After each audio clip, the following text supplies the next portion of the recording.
Hello, my name is Jonathan Fang and this is my final video presentation. The first thing I'll be talking about in this video is the concept of generalist versus specialist. The generalists and specialists are two different ways that law enforcement train their police. The factor that describes a generalist approach would mean that an officer would be semi-prepared for a wide variety of situations. They would have limited resources spread across a variety of options. The success rate of this operation is moderate in many conditions, and it also has limited failure in most of them. This approach is best with an unknown future, as if the cops can be prepared for anything, they don't know what's coming at them.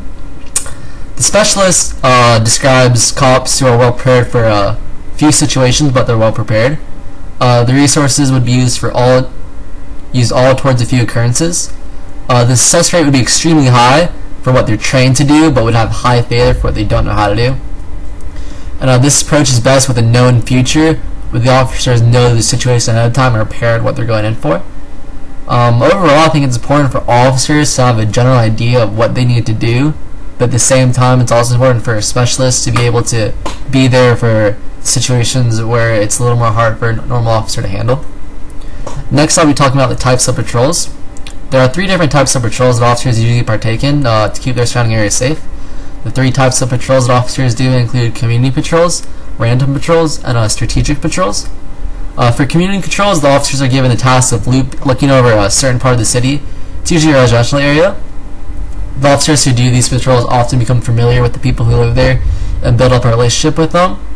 They can travel there by car, bike, foot, or sometimes horseback in certain areas to look over this what they're patrolling. This method of patrolling works best in neighborhoods that welcome the cops, who want them there for their protection. Another type of patrolling used by officers are random patrols, where an officer will appear randomly in certain areas, usually being in business or commercial areas, so they can provide surveillance at unexpected hours of the day. Officers will often use this. Will often go to places that have been robbed in the past, so they can catch someone robbing in the future, or prevent criminals, or even catch the criminals robbing it. The last type of patrol that an officer partakes in is a strategic patrol, where the cop focuses on patrolling an area that has a high rate of crime and they're expecting somebody to go down there, usually because they got a tip. The officers that go on these patrols usually are armed and ready for anything to happen. Next, I'll talk about report writing. The police report writing is something that all officers are required to learn during their training. It's also a necessary aspect of the job. And even though most police departments are transitioning over to electronic report writing, it's still important for an officer to know how to do an effective report by writing it. The first thing about it is crime classification, where an officer needs to correctly identify the offense so they can put it under a correct crime category. This is important so the other agencies can also figure out what crime is most popular in the area and how can they prevent it in the future if it's arising in so many places around the country.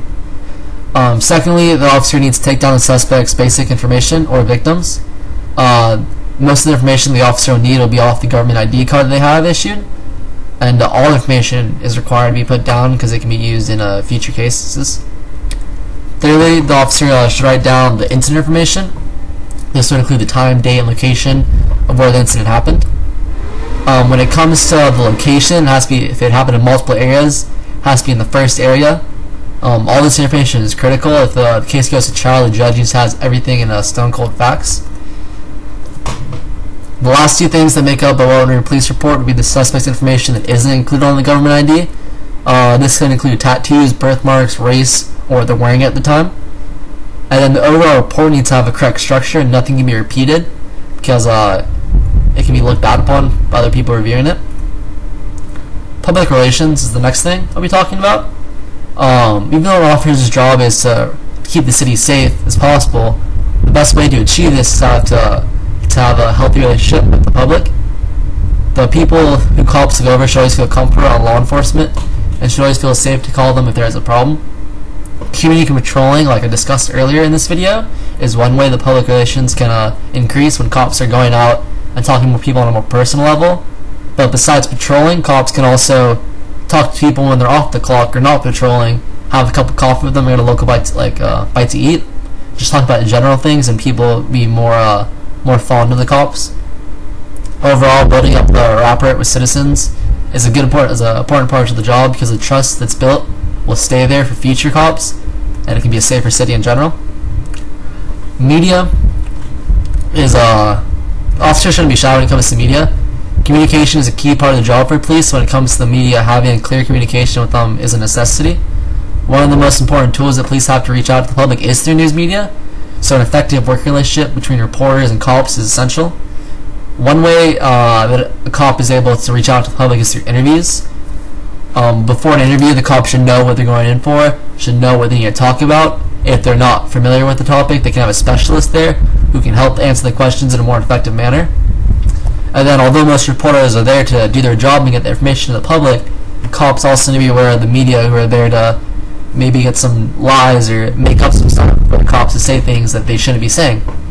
So to avoid this, cops should ask the interviewer to slow down or to repeat the question so they have a clear knowledge of what the question was. Or if the interview is surrounding the interviewee gets false information from the interviewer, they should correct them so that the public doesn't hear about that. Next are citizen groups. Citizen groups usually consist of groups of people who band together to advocate for a cause. They could be fighting for the rights of workers, women, or immigrants. Cops and citizen groups can form a healthy relationship because cops aren't able to investigate everything that's wrong in a city. And therefore citizen groups can come in, see what's wrong, and maybe give cops a heads up of what they should be looking out for. Last is a good effective oral communication. As I've stated many times in this video, communication is a very necessary part of being a cop, so it's really important to know how to correctly talk to people, whether it be suspects, victims, media members, or just the general public. When helping out a victim, cops need to be empathetic with their choice of words. They have to be there to comfort them, they should be relaxed. This can include a softer sounding voice and the use of nicer words. This is a situation where the officers shouldn't show any signs of anger or frustration, but instead should be listening to what they have to say. And then maybe when dealing with the suspect, an officer should still try to be as nice as possible, but they also need to remain in control at all times of the situation. The officer has to effectively ask their questions to get a correct response, but at the same time they can't dehumanize them because that won't leave them with the answer. So that's everything you need to know about being a police officer in general, and thank you.